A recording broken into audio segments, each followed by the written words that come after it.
Here we go. It's that time of week where Rocco Passafume does his movie review. So without further ado, he is Rocco Passafume. Thank you very much, Howie. The movie I have this week is one with a very familiar name to you, Howie, of course. War for the Planet of the Apes. It is directed by Matt Reeves and it stars Andy Serkis and Woody Harrelson. It is the third film in the new series of movies.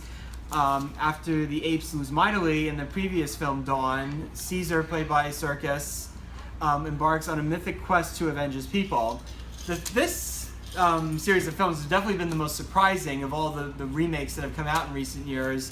I don't think many people expected much from Planet of the Apes, especially since after the original Planet of the Apes remake was not considered very good by most people. But these new movies that are sort of, they detail the origins of how the Planet of the Apes became that, have been very interesting and very insightful. So, and also the great aspect of these movies is the special effects. The CGI in these movies are incredible. You know, done with motion capture. You know, as you've seen in Lord of the Rings, you know, Andy Serkis is the motion capture actor who plays the main ape Caesar, and it's just incredible. Like, you know, I mean, with any kind of, if there was any type of film series that a reinvention was good, this was definitely one of those movies, you know, because it's just amazing. It adds to the story. I mean, the problem with most remakes is that you feel like, you know, they add a lot of things that really didn't feel necessary. But in this case, this actually works. Particularly with this movie, you know, it has a nice throwback to Westerns, particularly of John Ford's Westerns. And, you know, it just kind of gives like familiar elements a brand new twist, and you know, even stuff like Apocalypse Now, which is also a big a big part of what this movie is based on. I think it leads to a very, very enjoyable and you know, fairly good, you know, movie for the summer. I think people will definitely enjoy it a lot. It's very intelligent, very smart, like the previous movies have been. And I feel like a lot of people have been kind of sleeping on it a little bit compared to like some of the others. I mean, I know some people, you know, are kind of a little sick of the superhero movies. So I think this is kind of like a nice welcome alternative in the world of special effects Hollywood filmmaking.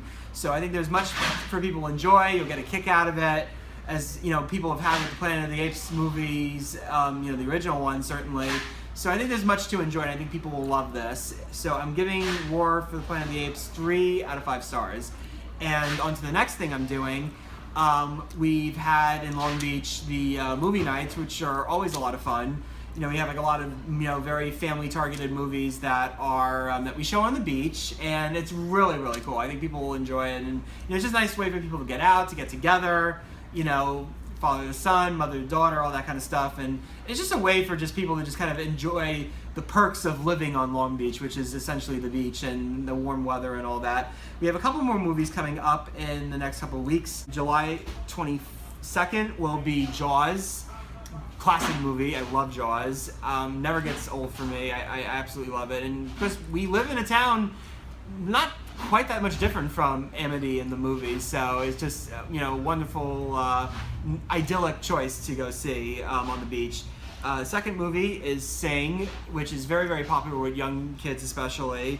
That's going to be August 5th, and you know, that of course is about, you know, anthropomorphic animal characters, you know, learning, you know, being on an audition, you know, like America's Got Talent type of show, and trying to sing and get the best top spot. So it's kind of a cool little novel idea for a CGI animated movie targeted at children.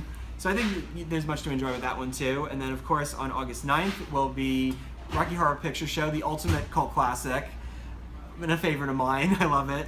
And but that's more I would recommend for like the older people, like for teenagers and adults, because it's definitely not something I would recommend for children, but it's a lot of fun, and I think you will definitely enjoy it. It's a nice little mix of, you know, campy musical theater and you know, campy, you know, B-movie science fiction. So I think you guys will get a kick out of that.